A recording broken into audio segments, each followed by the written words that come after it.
మీ అందరికీ ఉదయకాలపు శుభాలు తెలియజేయుచున్నాను. ఈరోజు వాక్య అంశము నిర్గమాకాండము 15వ అధ్యాయము 26వ వచనాన్ని చదువుకుందాము. నిన్ను స్వస్థపరచు యెహోవాను నేనే. యేసు క్రీస్తు ద్వారానే గొప్ప స్వస్థత అనేది మనకు కలుగుతుంది.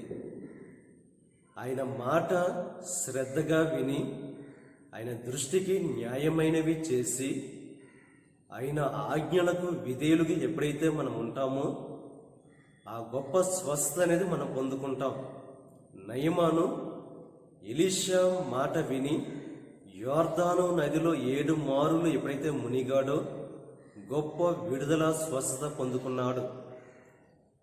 మన జీవితంలో స్వస్థత అనేది కలగాలంటే దేవుని మీద విశ్వాసం అనేది ఉండాలి. మనసులో సందేహింపక దేవుణ్ణి ఎప్పుడైతే నమ్ముతామో ఆ గొప్ప స్వస్థత అనేది మన యొక్క జీవితంలో జరుగుతుంది. దేవునికి ఇష్టడుగా చేసేది విశ్వాసం. అందుకనే దేవుని యొక్క వాక్యం స్పష్టంగా తెలియజేస్తుంది. విశ్వాస సహితమైన ప్రార్థన రోగిని స్వస్థపరుస్తుంది.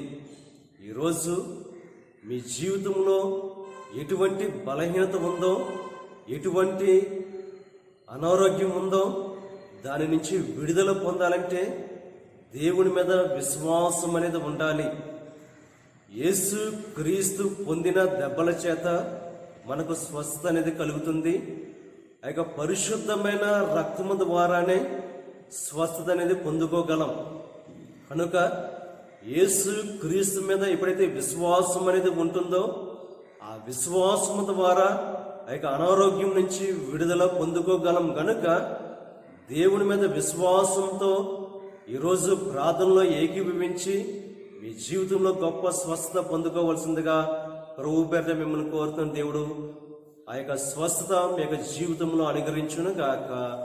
ఆమె ప్రార్థన చేసుకుందాం. పరిశుద్ధుడ, మహోన్నతుడ, సర్వశక్తిమంతుడ యేసయ్య, ఈ ఉదయకాల సమయంలో అనుగ్రహించిన వాక్యాన్ని బట్టి నా వందనాలు దేవా. నువ్వే దేవా స్వస్థపరిచే దేవుడు కనుక దేవా నీ యందు విశ్వాసంతో ప్రార్థన చేస్తాను దేవా. ఎవరైతే బలహీన పరిస్థితులు ఉన్నారు దేవా, ఎవరైతే దేవా ఆ యొక్క రోగం నుంచి విడుదల పొందకుండా అనేక సంవత్సరాల నుంచి బాధపడుతున్నారు దేవా, ప్రతి ఒక్క బిడ్డ గురించి దేవా ప్రార్థన చేస్తున్నాం. ఆ యొక్క రోగం నుంచి విడుదల కలిగించేయండి దేవా. ఈరోజు చేయించిన ప్రతి పనిలో దేవా నీ సహాయం అనుగ్రహించి ఇక దినాశీర్వాదాలు ప్రతి ఒక్క బిడ్డ మీద మెండి కురమరించేయమని మా ప్రభు నేసిన పెట్టి పెట్టుకుంటున్నాం తండ్రి. ఆమేన్. తండ్రి, కుమార, పరిశుద్ధాత్మ త్రియేక దేవుని కృప సదాకాలం మనకు తోడయుండి నడిపించును గాక.